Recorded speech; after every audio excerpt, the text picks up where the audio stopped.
Shalom, saudara-saudara, sahabat-sahabat yang terkasih dalam Tuhan Yesus. Puji syukur dengan berkat limpah yang telah Tuhan berikan kepada kita masing-masing. Pada saat ini kita akan memulakan renungan kita. Mari berdoa. Bapa kami di surga, terpujilah nama Tuhan, Allah yang baik, yang penuh kasih. Saat ini Tuhan, kami sudah berdoa berserah. Berkati kami agar mengerti dengan baik. Dalam nama Yesus, amin. Saudara-saudara yang terkasih dalam Tuhan Yesus, judul firman Tuhan kita pada saat ini adalah Tuaian Akhir. Dan ayat renungan di dalam Wahyu 14 ayat 14 mengatakan seperti ini, saudara-saudara.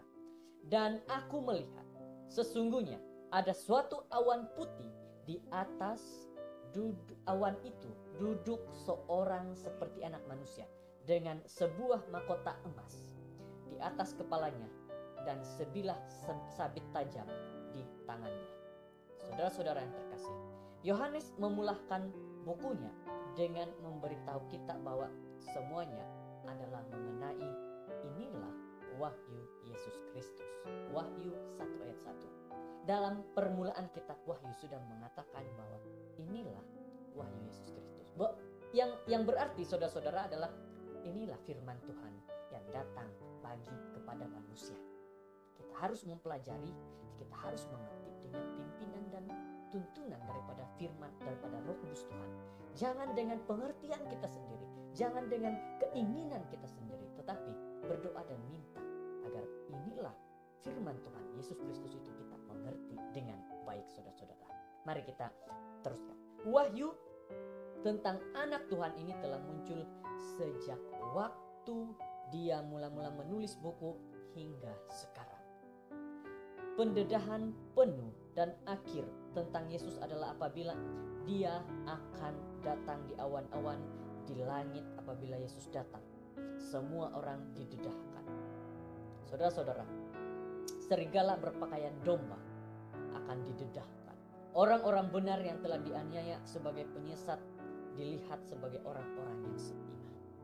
Di dalam firman Tuhan sudah memberi pengertian bahwa kita akan lihat, mengerti dengan baik apa yang Tuhan ingin sampaikan kepada kita apabila kita dapat mengerti dengan baik firman Tuhan. Terdapat banyak perkara yang kita tidak boleh lihat atau tahu hari ini. Akan tetapi apabila Yesus datang, semuanya akan didedahkan, segala-galanya akan menjadi luas. Walaupun kita tidak dapat mengetahui segala perkara pada masa ini, namun kita semua harus hidup dengan iman dan bersandar sepenuhnya pada kasih dan pemeliharaannya sampai dia datang. Kita diajar pada saat ini, saudara-saudara, mari kita sama-sama kita memelihara ataupun kita merenungkan firman Tuhan sampai Yesus datang. Bukan hanya waktu ini, tapi sehingga dia akan datang seterusnya. Ini sangat baik, nasihat yang baik pada kita pada saat hari ini. Saudara-saudara yang melihat, mendengar, mempelajari firman Tuhan bukan hanya hari ini, tapi sehingga Yesus datang kedua. Jadi, kehidupan dan dunia ini sering dipenuhi dengan misteri. Dan kita hanya melihat sebahagian kecil dunia. Dan seringkali kita bingung mengapa suatu perkara itu berlaku dengan sedemikian. Mengapa perkara itu nampaknya buruk berlaku pada orang-orang baik? Mengapa perkara yang nampaknya baik berlaku kepada orang-orang jahat? Ini saudara-saudara ada dalam lingkungan kita, pikiran kita tentang keadaan-keadaan yang terjadi. Kenapa si ini dia tidak disukai? Kenapa si ini baik? Kenapa si ini cara penyampaiannya? Saudara-saudara yang terkasih dalam Tuhan Yesus, kita harus ketahui bahwa bukan semua orang-orang yang pintar dengan teologi, dengan firman Tuhan, dengan Alkitab, mereka pintar karena mereka tahu semuanya.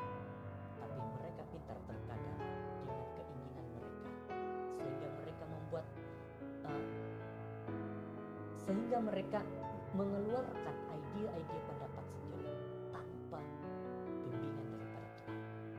Jadi saudara-saudara, saya selalu memberitahu orang bahwa hidup ini tidak adil, tetapi Tuhan merupakan keadilan. Iman adalah mempercayai Tuhan, tidak kira apa yang terjadi dalam hidup. Dengan mempercayai Tuhan, hidup mungkin tidak adil, mungkin tidak baik, dan mungkin tidak kelihatan memberi sebarang manfaat. Akan tetapi jika kita telah meletakkan kehidupan kita setiap hari dalam penjagaan dan pemeliharaannya, kita akan memuji Tuhan atas kebaikannya dalam kedua-dua bahagian kehidupan yang baik dan yang jahat. Karena sekarang kita melihat dalam cermin suatu gambaran yang samar-samar, tetapi nanti kita akan melihat muka dengan muka. Sekarang kita hanya akan mengenal dengan tidak sempurna, tetapi nanti aku akan mengenal dengan sempurna seperti aku sendiri dikenal. 1 Korintus 13 ayat 12. Tuaian terakhir. Saudara-saudara, apa tuaian terakhir dalam hidup kita untuk dalam akhir hidup pelayanan kita? Saudara-saudara, dikatakan bahwa mari setia hanya kepada Tuhan. Jangan sembarangan untuk mengeluarkan ideal kalau kita bukanlah dipimpin oleh Tuhan. Jangan suka-suka membuat pernyataan seperti ini, pernyataan seperti ini. Tapi mari datang kepada Tuhan, tanya kepada Tuhan, apakah yang kita pelajari benar datang daripada Tuhan atau itu hanya keinginan kita sendiri. Kiranya kita diberkati, kiranya kita benar-benar setia beriman kepada Tuhan saja. Mari berdoa. Bapa di surga, kami berdoa pada saat ini. Terima kasih Tuhan, pimpinan Tuhan yang begitu baik, pimpinan Tuhan yang begitu memberikan kami nasihat, supaya kami mengerti apa yang harus kami lakukan pada saat di dunia ini. Terima kasih, berkati kami hari ini. Jagai kami, jauhkan daripada segala bahaya dalam nama Yesus. Amin.